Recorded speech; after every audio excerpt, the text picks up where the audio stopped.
Hi, here is another beautiful episode of Silent Record, where we uncover historical stories that has actually brought or shared beautiful prospects in our time now, though they might have actually had failures at that time. But today, we are going to uncover the stories, uncover the people, and celebrate them together. Once again, this is Silent Record, and if you haven't subscribed, hit the subscribe button. Now is a story about the Corinth, and I, Adam, will be telling you that story today.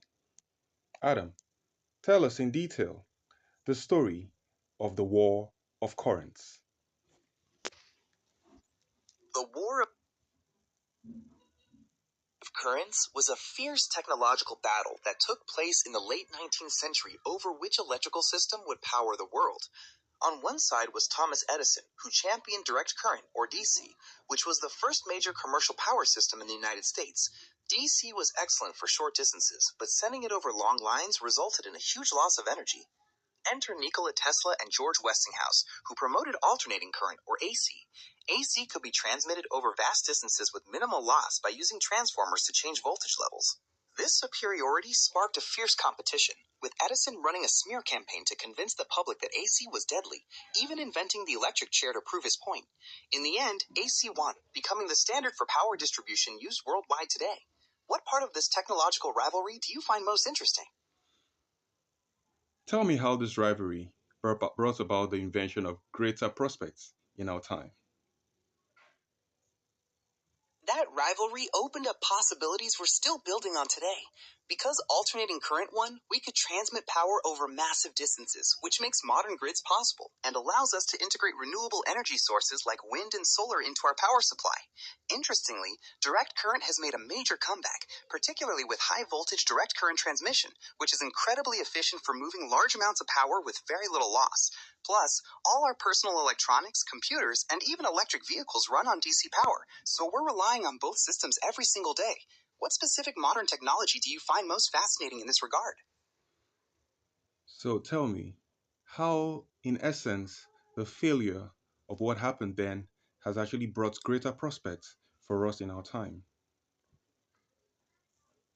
The so-called failure of direct current at the time essentially cleared the way for alternating current to become the universal standard, which allowed us to transmit power over massive distances and build the continent-wide electrical grids we have today. Furthermore, it created the infrastructure necessary for us to integrate renewable energy sources like wind and solar, which often generate power far from where it's needed. In an interesting twist, direct current has made a massive comeback in high voltage transmission and is essential for all our personal devices and electric vehicles, making those two systems partners in powering our modern world. So was a collaboration quite necessary? Yes, a sort of collaboration is absolutely necessary now, even though the historical rivalry was quite intense. Today, we rely on alternating current to efficiently transmit power over vast distances, but we also rely on direct current for things like computers, batteries, and solar panels. Each system plays a unique strength that complements the other, making their coexistence essential for our modern energy needs. Hmm, what a story. It truly is an incredible tale of innovation. Yes, indeed, Thomas. Indeed, it is. Thomas Edison is a household name, but his path was littered with inventions that the public rejected or that simply didn't work. Edison was notoriously, pig-headed during the War of Corinth, insisting on his direct current, that was DC system, and, sabotaging the superior alternating current, that was AC technology.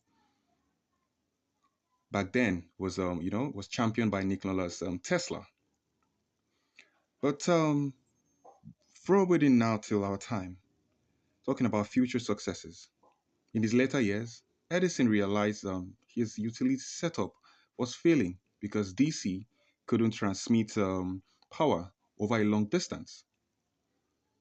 In a rare act of humanity and also humility, he approached his rival, that was Tesla, and he apologized.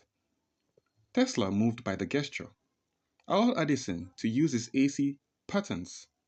This collaboration saved Edison's failing utility company and made the foundation for the biggest successes, not from being right, but from admitting when you are wrong and what? Pivoting. This is another beautiful story of how past failures has actually brought great successes in our time. This is Silent Record. We're here to keep the record alive. Please join us and let's do this.